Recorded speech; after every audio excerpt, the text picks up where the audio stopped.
Hello, Sooner Nation. Go ahead. You didn't tell me you were going to do that. You didn't tell me. Continue, please. Continue. OU Insider subscribers, Jesse Crittenden fans, those of you who are used to Jesse giving this intro to the world's greatest podcast, this podcast is probably for you.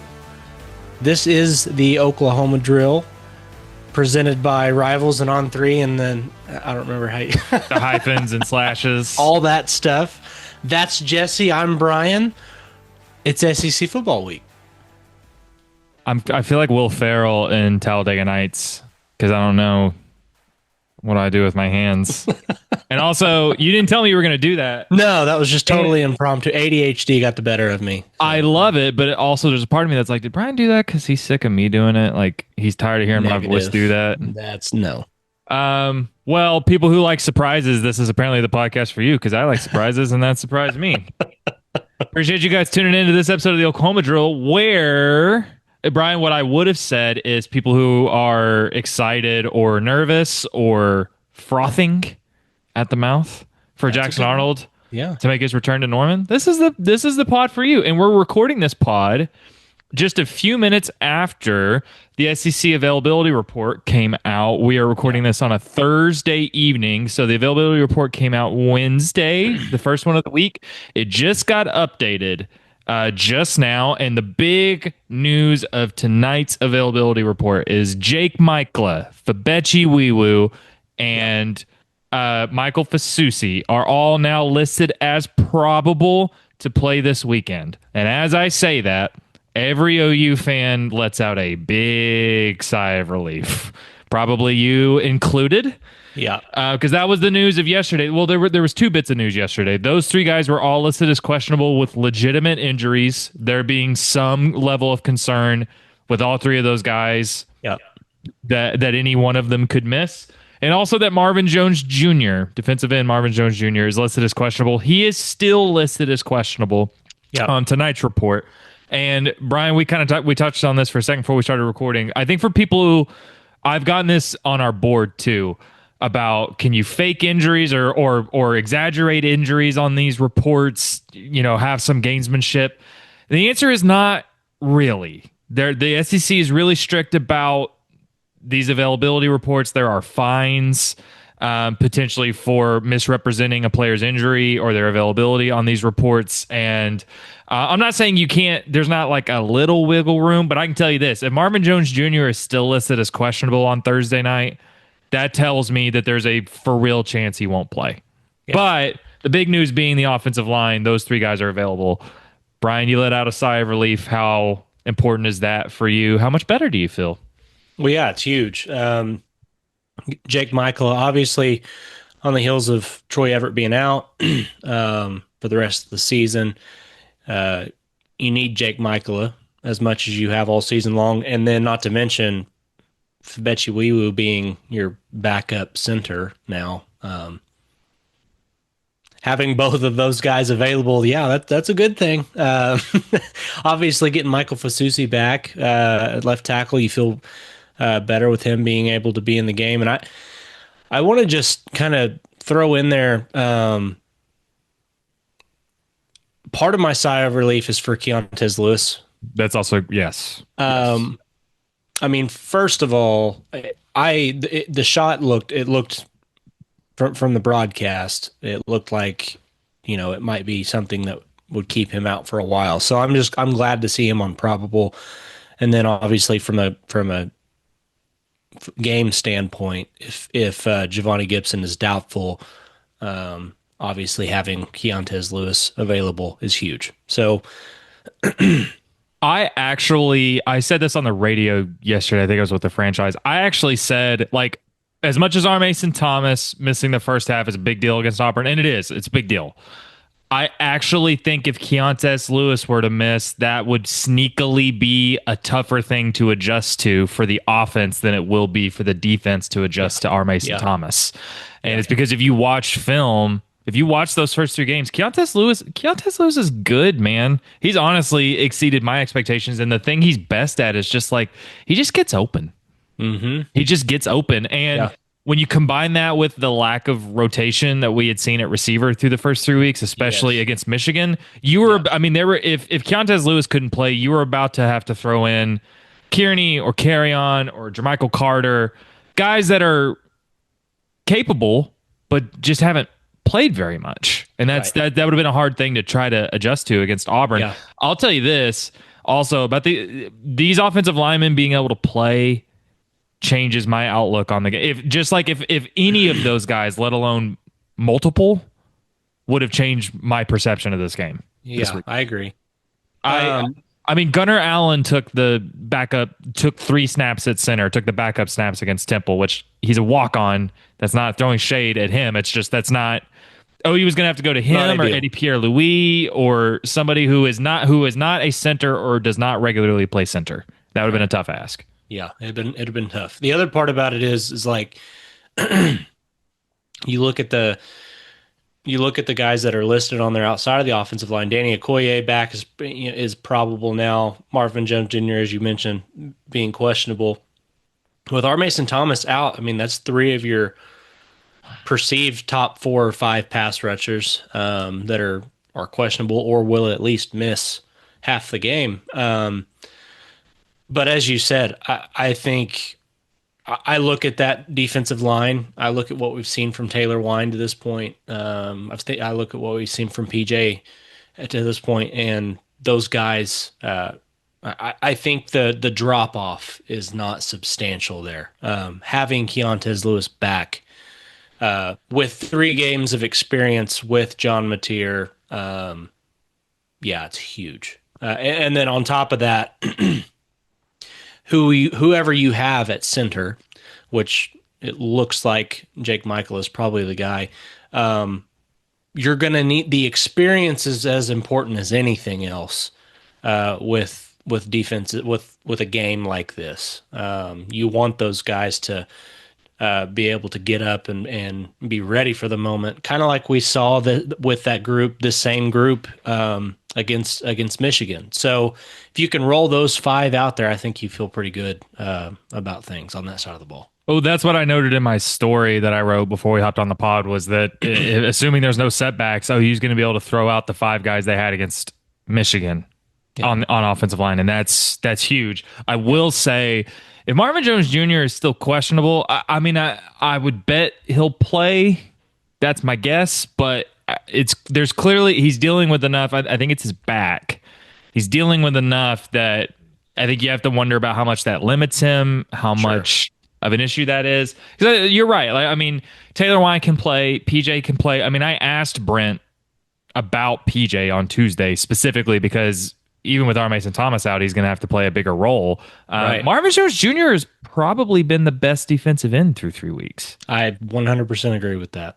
And if he can't play or is limited, that hurts. But like you mentioned, I think you could still cobble some bodies together. Then you get R. Mason Thomas back in the second half.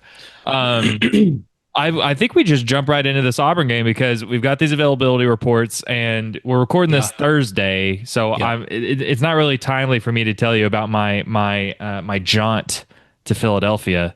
Other than I will say, I'm a Cowboys fan, unfortunately, and I still feel the need to defend them. Philly, as a city, is better than Dallas. And the Eagles Stadium is just a better stadium than Jerry World, and it's not even close. That part It's not even close.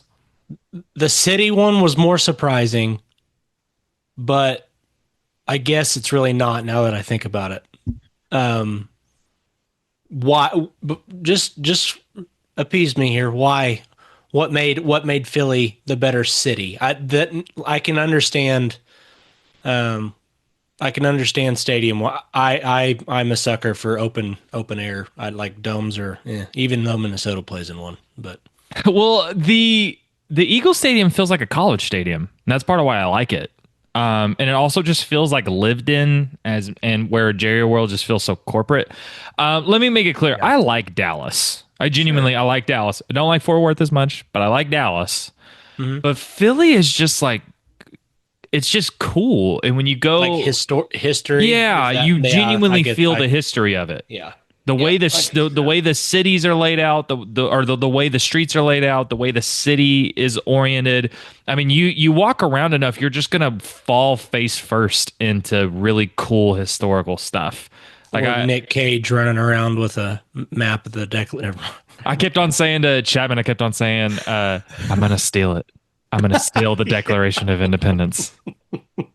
Do you think people Love watching it. this pod have watched National Treasure? I hope so. If I they hope haven't, they so. need to go and watch it big time. Have to. It may be the greatest movie of all time, so I really hope people have seen it. Ooh, yeah. But fun. It was a fun jaunt to Philly, but now, oh my God, it's week 4 and Auburn comes to town. And I don't know if you knew. Wild. I don't know if you knew this, Brian. Also, I should. Oh, you won the game against Temple. Spoiler alert. I don't know if you knew this, but Jackson Arnold plays for Auburn. He played at Oklahoma last year, and now he plays for Auburn. Wild. It's almost like a return game or a Yeah. revenge game. No one Yeah. said that to this point, but I will say it now. Yeah.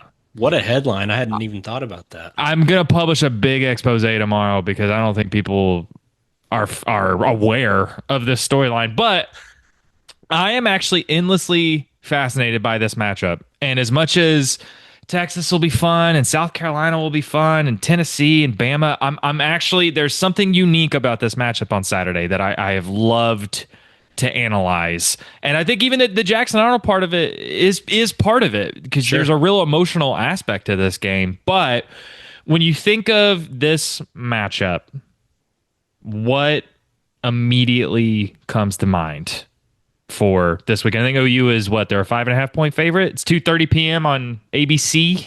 Yeah. What comes to mind? What do you think of when you think of Auburn coming to town? Where does Oklahoma stand? Put my fan hat on here. Yeah, What and comes to Brian. mind is you went to Auburn, Alabama last year with uh, both hands tied behind your back on offense and walked out of there with a win. Now, there was a lot more nuance to it than that. Obviously, you got Kip Lewis making one heck of a play. Defense was strong. R. Mason Thomas closed that game out. Um, I believe it was him and Robert Spears Jennings in that final drive with sacks on back to back plays, if I remember right. But, anyways, you fast forward a year, Auburn's coming to Norman. Um, Improved at quarterback, I would say. I would agree. Um, but I would say kind of a wash at most of the like it's I don't know that there's a whole lot of improvement or fall off from the rest of the team last year. Just from what I've gathered, I think they were a physical team last year. Tried to run the football a little bit, but I mean, I look at this matchup and it feels like both teams come into this with similar offensive philosophies. I think Oklahoma is going to be more that they'll have more ability to throw the ball down the field. I think it stretched the defenses vertically, but you're really I think you're going to see very similar approaches with quarterback run, traditional run, and then obviously trying to get the ball to your playmakers out in space. It's going to be an interesting matchup. I genuinely, I really am curious to see what the reception for Jackson Arnold is like. I can tell you.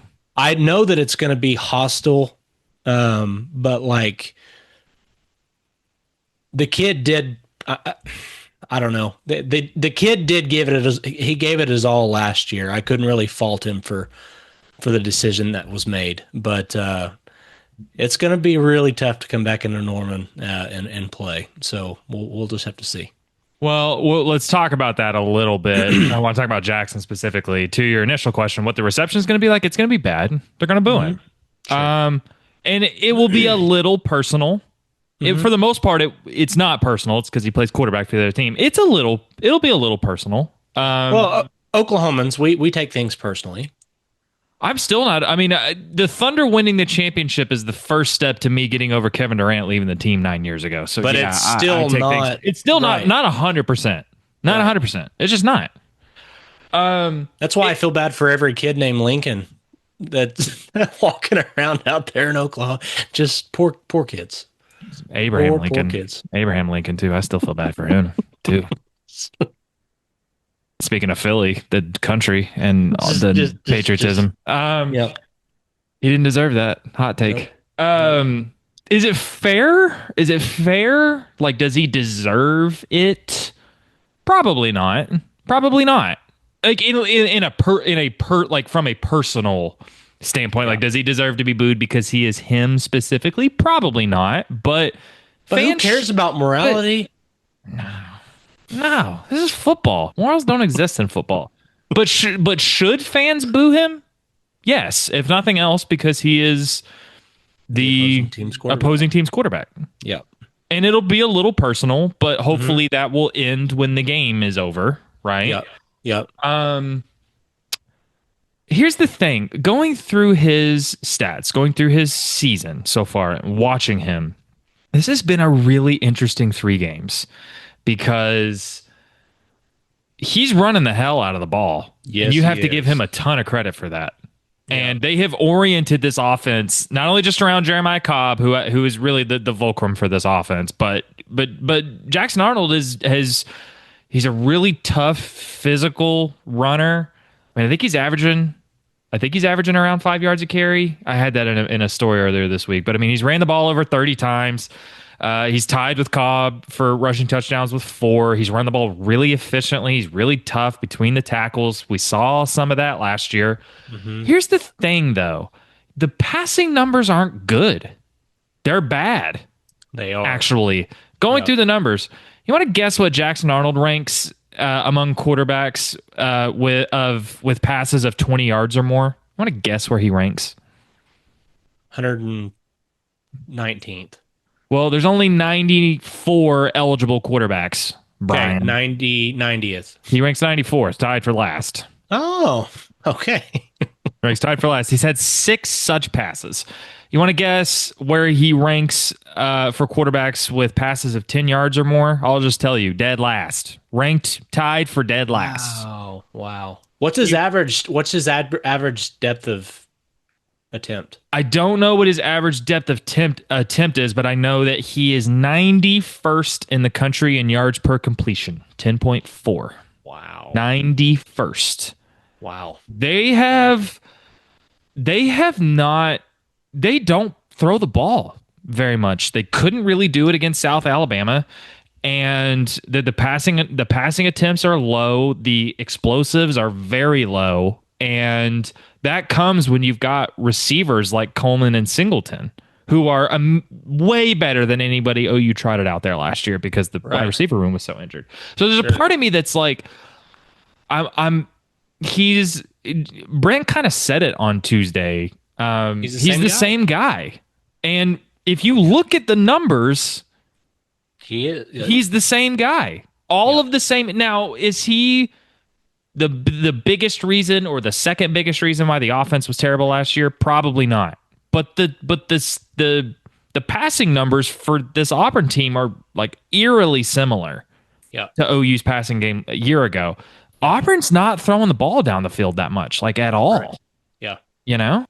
I think that makes things pretty easy for OU defensively. As far as game plan goes, Yes. absolutely it does. I mean, this game really does. It has a propensity to be a lot for Oklahoma defensively, a lot like the Michigan game.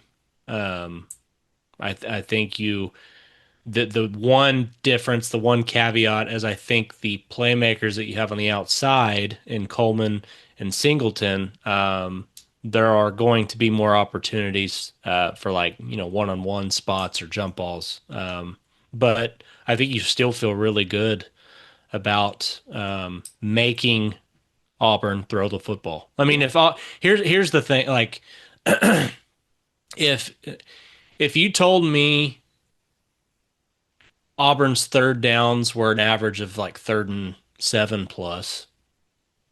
Like that's typically what you have them in. I think Oklahoma wins the game fairly comfortably if they keep them behind the chains. Because I just like you just mentioned it. I think if you get to a position where you can really the other stat that stood out, and this was on PFF a few days ago. I saw this, but Arnold, his passer rating, um, he was ninth nationally when he wasn't under pressure. His passer Mhm. rating was like ninth, but whenever he was under pressure, he was 133rd. It was dead last. And that's exactly what Oklahoma's defense is centered around, is creating that pressure. Was it 44.6% of their snaps they're creating pressure? I think it's yeah. So, I mean, it just falls right in line with making Jackson Arnold have a really tough night.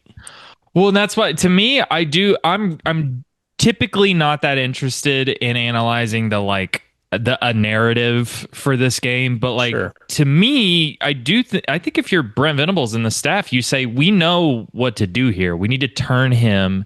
We need to make him make decisions and make reads because Yes. he struggles with that. He struggled with it last year. He struggled with it this year. He struggles when he's Yep. under pressure. He struggles when Yep. he has to stay in the pocket and Yep. throw.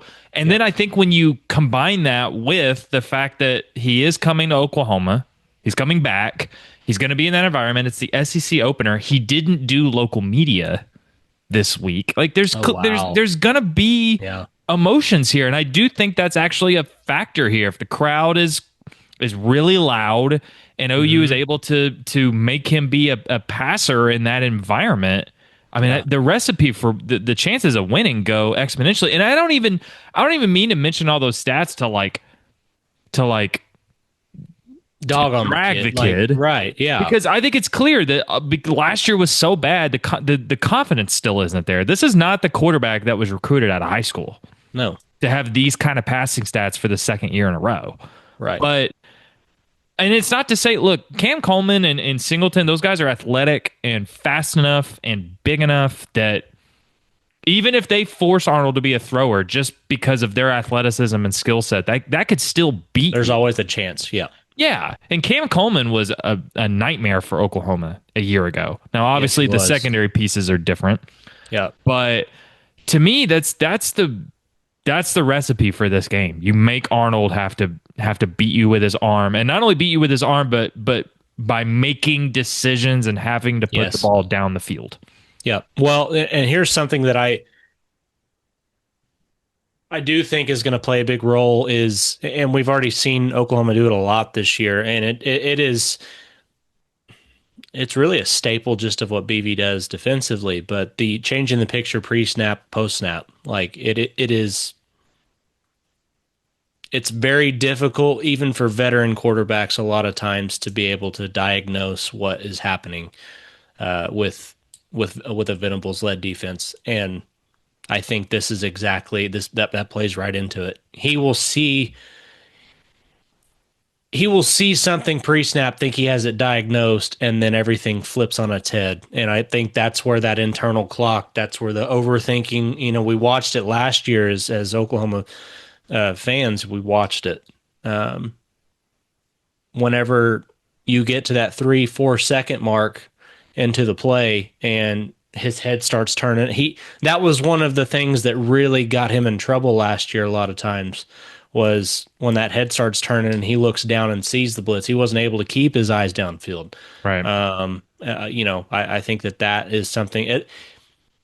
It's only been 3 games with Auburn too, so it's like there are still going to be some ghosts that he's going to have to deal with, and that's going to be tough. I'm really curious how Venables schemes this. Do you sell out to stop Cobb because he is the main part of their offense and he's been really good. Cobb's been really, really good. I think he's 10th in the country in rushing yards. He's averaging almost 6 yards a carry. Yeah, They haven't faced a defense like this, obviously, but still, yeah, I mean, he's probably better than Justice Haynes. Auburn probably has a better running attack in general, just from what they do, how they do it. They'll mix stuff up and make it hard for OU to try to diagnose what's coming because you can't just sell out to stop Cobb because Arnold can pull it and run. They do all that RPO stuff. Mm-hmm. I wonder. Do you try to force it early to make them move away from Cobb? Do you and then even when you get Arnold in passing situations, do you just send the house? Do Yeah. you try to do you bring a lot of people back and disguise the coverage? I would be really, I would be really surprised if Oklahoma isn't uber aggressive in this game starting out. Because I think if you offensively, if you're able to get a lead, I mean, that's huge. Um, and on the defensive side of the ball, being able to force you don't well the last thing that you want to happen is for them to feel like they get in a groove and get moving and get because I think we saw when their offense has been good this year, primarily against Baylor. Obviously, there was like 300 yards rushing given up in that game. But when they were able to keep the ball moving and get Jackson settled down and let him run, they were able to do what they needed to get out of there with a win. I just don't think if I was to guess, I would say you have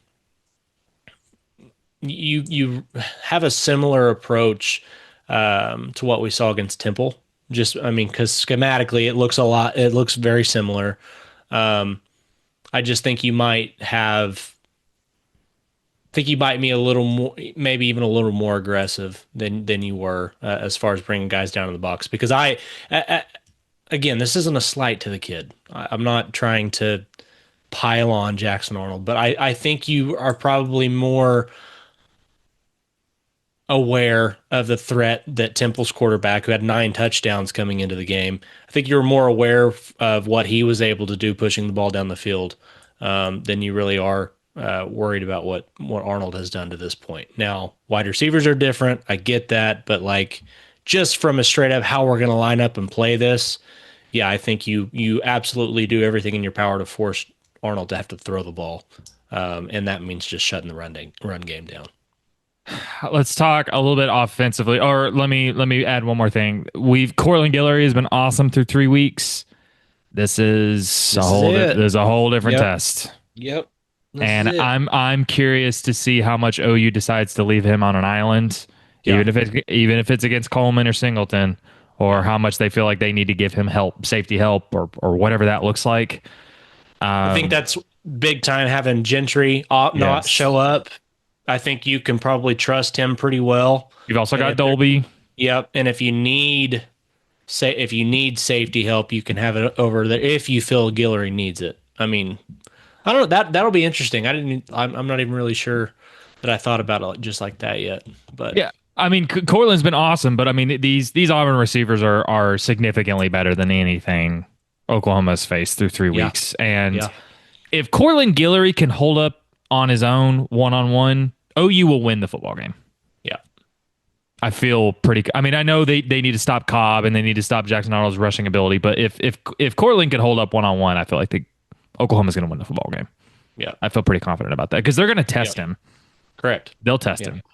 Let's talk about this offense because to me this isn't that difficult. I mean Auburn, yes, OU is much better offensively than anything Auburn has faced, but Auburn is 10th in the country in rushing defense. They are 7th in the country in yards per carry, 2.03. And that's why, again, I think it's huge that OU is in line to have that same starting group they had against yeah, Michigan. yeah. Um, we're gonna see. I mean, we're gonna see a lot of Blaylock in his first SEC game, Tory Blaylock, and that's gonna be. I mean, he's the RB1. He's listed as that on the depth chart. Anybody with eyeballs knows he's the RB1. Yeah. Also, just as a side note, because it's been talked about to death, so I don't want to go. But I mean, do you try to throw Jay Knott in the game? I mean, I feel like if you were going to throw him out there against Auburn, you play him against Temple. That's just kind of how Yeah, I. probably. That's kind of I how I don't feel. know. That's a again, I still kind of feel I feel that storyline is just waiting.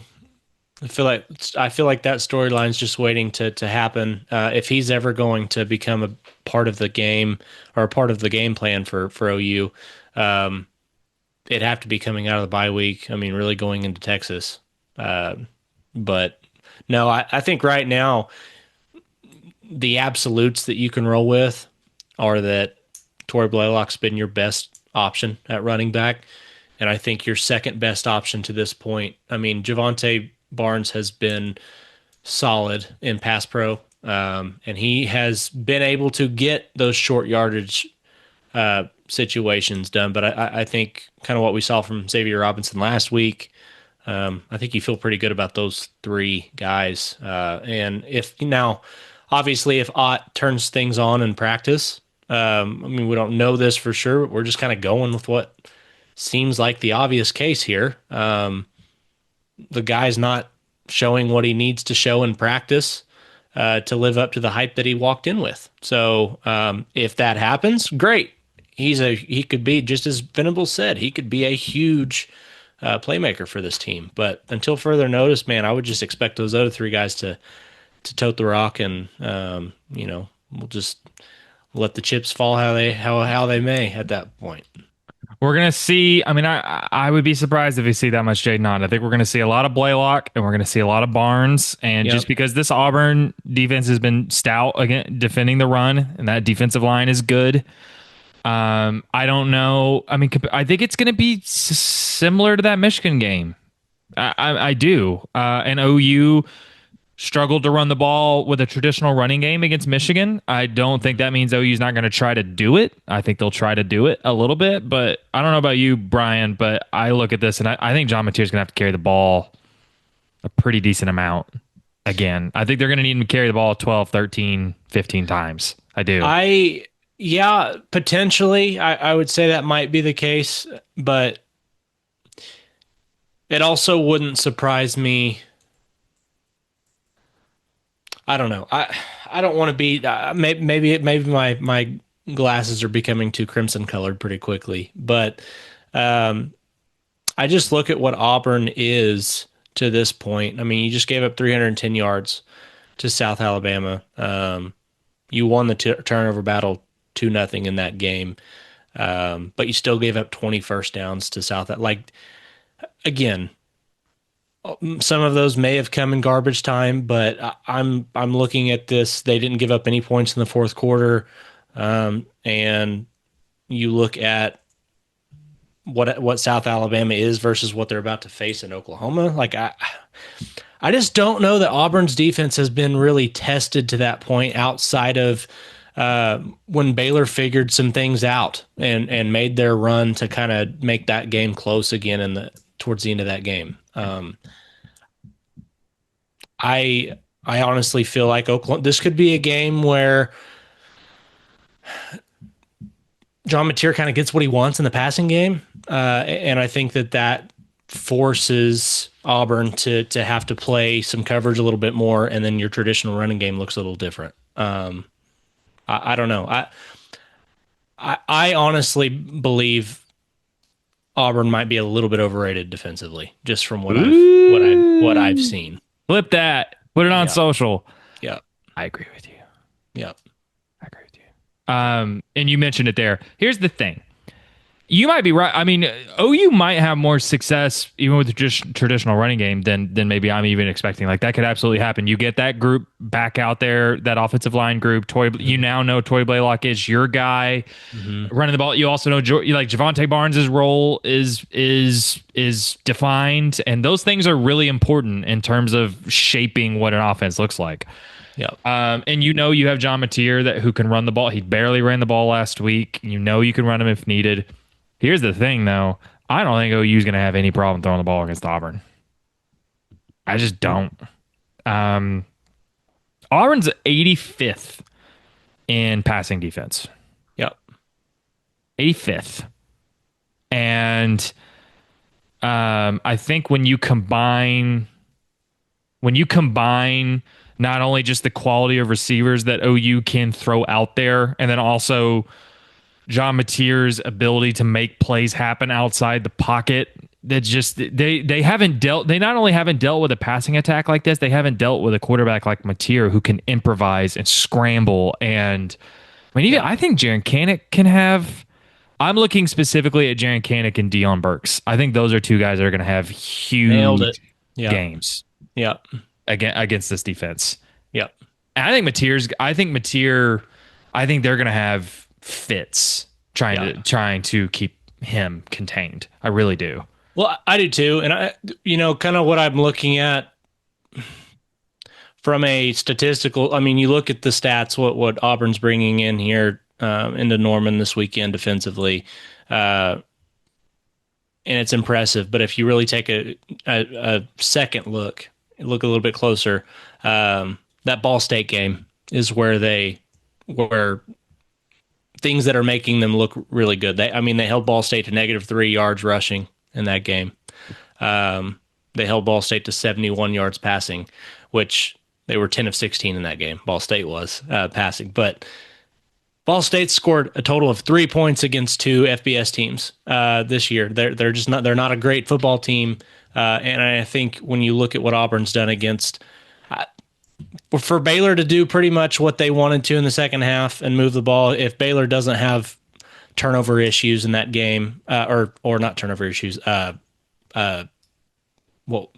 if they don't have the issues that they had driving down the field and then just stalling out, I think that's a totally different game. And with what Auburn brings personnel wise, again, it feels like it's a lot of the same guys from last year. And Oklahoma, just face it, they're in a totally different place than they were this time last year. Auburn ranks 112th in passing yards of 10 or more, or passing plays of 10 yards or more given up. They rank 110th or Interesting. 112th, excuse me. They've given up 30 through 3 games. They've given up 30 passing plays of 10 yards or more. Wow. They rank 91st in passing plays of 20 yards or more. 91st. They've given up 10. I wonder And how two- much of that is. I wonder how much of that is having safeties down in the box and committing to the run. Probably, and I think Auburn is going to know pretty clearly that they can't sell out to stop the run. I think they Right. know they're going to have to be mindful of Mateer being very willing to throw the ball down the field. But I just here's to kind of put all of this together. I think the way I look at this is, could Auburn win? 100%. Like, if Auburn won the battle ultimately on both lines of scrimmage, where like OU's defensive line isn't dominant, Yeah. and Auburn's defensive line wins the battle against OU's offensive line, like I could see that. And if OU's defense still can't force turnovers like they haven't been able to through 3 weeks, and OU has a special teams mistake here and a John Mateer interception here, that those things could absolutely swing the game. Or if OU struggles to contain Auburn's rushing attack, I mean, like, I think it's gonna be a competitive, close game. I just think Oklahoma has more ways to win than Auburn does. Yeah. I That's just what it comes do. down to. Yeah. And I think, to me, I think Oklahoma wins this game by 10. And I think they'll cover. If Auburn can't run the ball, they will not win the game. Yeah. If OU can't run the ball, they'll be fine. Yeah, Yeah. Man. You thinking that they cover and win by 10 makes me feel a lot better about my pick, just because you typically are a little more conservative than I am on things. I can't believe I'm going to say this out loud. I've got Oklahoma winning 31-13. Ooh. I think a lot of the talk in this game after it's over is going to be about Auburn maybe not being as good as everybody thought that they were, and Oklahoma just kind of ho hum moves along. Like I think that's kind of the what you feel coming out of this. But really, what it boils down to for me is I've said it twice already. This team did not have an offensive pulse last year. They didn't. And so much of that played into how Auburn was able to generate points. Yes, I am fully aware that they have guys like Eric Singleton and Cam Coleman. I know that those guys are studs on the outside, but you have to be able to distribute the football to them, and it can't just be in the flats. This Oklahoma team has proven through the last 2 weeks, you throw the ball in the flats, the defense does an excellent job of pursuing to the football and keeping those plays from popping. I just don't think Auburn. I think it's a bad spot for Auburn. I I, agree. I I so agree. And I agree. And I think it only being week 4, it's the SEC opener, it's in Norman. I mean, this is a lot to put on Jackson Arnold's shoulders. He's not a robot. yeah, He's not devoid of feelings. right, This is a hard place. This is a yeah, hard position to put him in. And then you add on top of it that this defense, this Oklahoma defense, is almost purposefully, not about him specifically, but designed to cover up his strengths and expose his weaknesses. yeah, And to I mean, he could come out and have a great game, and it would not shock me. It would not shock me. But I think OU is going to make him one dimensional, and I think they're going to make him do the things he is the worst at, and I think OU will anticipate they can do that and then pounce when that happens. yeah. I just do, and if Cobb can't run the ball very well, I just don't see how Auburn scores enough points to win, and I don't think. I mean, you even suggest. I mean, 31-13. That wouldn't shock me if it was something like 31-13. I don't think OU is going to dominate the game, and I don't think the offense is Oh, going and to put that's up. yeah, I know you don't either. And I don't think the offense is going to put up 40 points and 570 yards of offense. But be awesome. I just, you're the fan. Yeah, yeah, I'm hands off, but I just think OU is going to be able to score enough. I just yeah, don't think Auburn is going to be able to limit yeah. enough of what OU does offensively. I think it's like 24-13 with 5-ish minutes left in the game, Yeah, and OU tacks another one on, and that's like the going away gift. Like that's the final score. I think I was thinking like, I don't know, 24-14, 24-10, and Yeah, it's probably 24-14, and maybe it's a game like at halftime it's 14-7 or it's 10-7 or yeah, some, or something like yeah, that. And then yeah. like you kind of, I mean, OU just makes a couple of plays offensively down the stretch Hmm. to really create the separation. I want to make it clear. I genuinely think Auburn can win the football game. I do. Hmm. But I just think OU has a lot more paths to victory. The only thing that genuinely gives me hesitance is two things. If Jackson Arnold has the revenge game of all time, which would almost feel karmic in a weird way, or if OU has a couple of those things that we've seen the last couple of years, even against Michigan, where you just, oh, what? You missed a 42-yard field goal, or, man, the Satania backed up or like was backpedaling and muffed a punt and gave Auburn Hmm. a short field, or Hmm. or Hmm. the defense gets a dumb roughing the passer penalty on a third down. Like, Yeah, I yeah. think it would have to be something like that, which we've seen. So could it We happen? have, Yes. yeah, we have. Um, this will be a really good measuring stick for Oklahoma, as well. Just like, not that Auburn is the most talented team that you've. I don't think they're the most talented team you've seen to this point, top to bottom. I think I mean, They may not be. um, They may not um, be.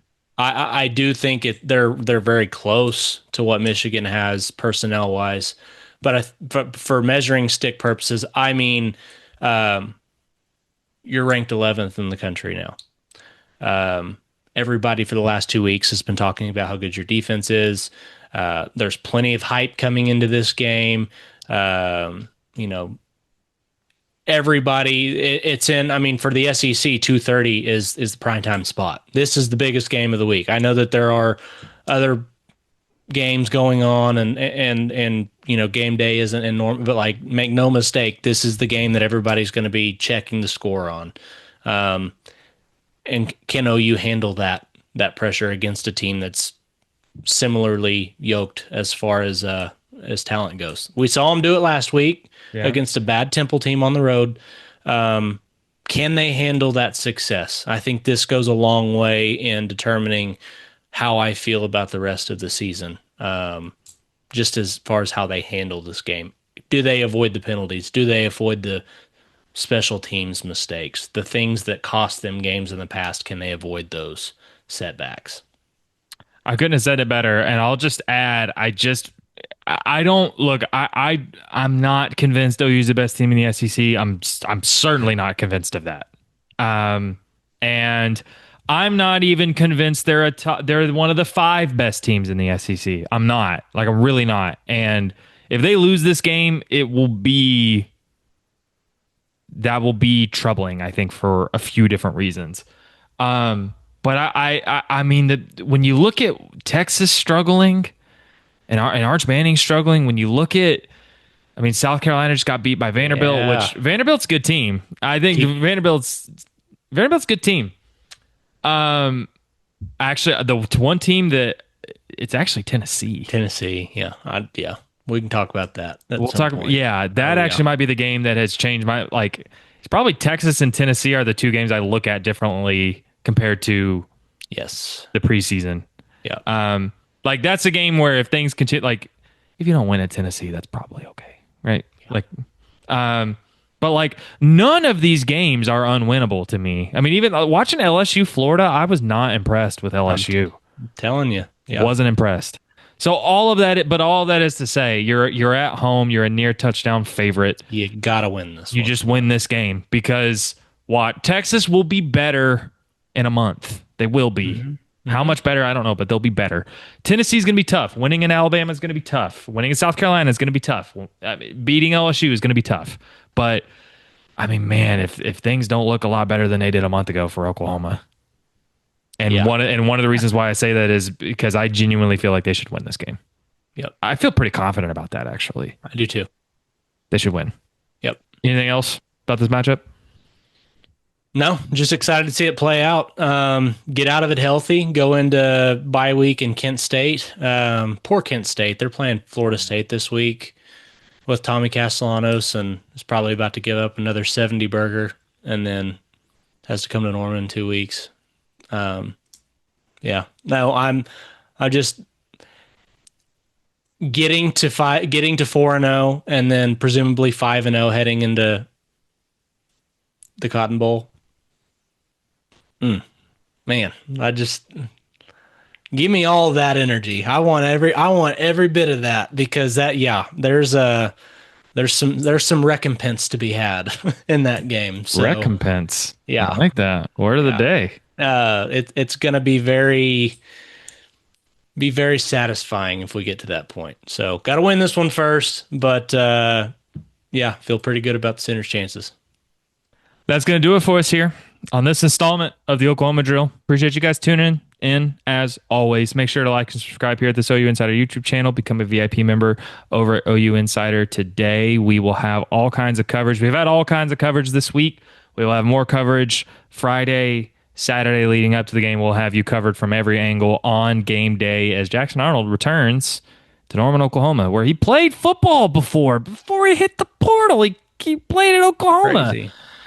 Crazy how things change. Appreciate you guys tuning in. As always, we will see you next week on another episode of the Oklahoma Drill. Until then, you guys take care.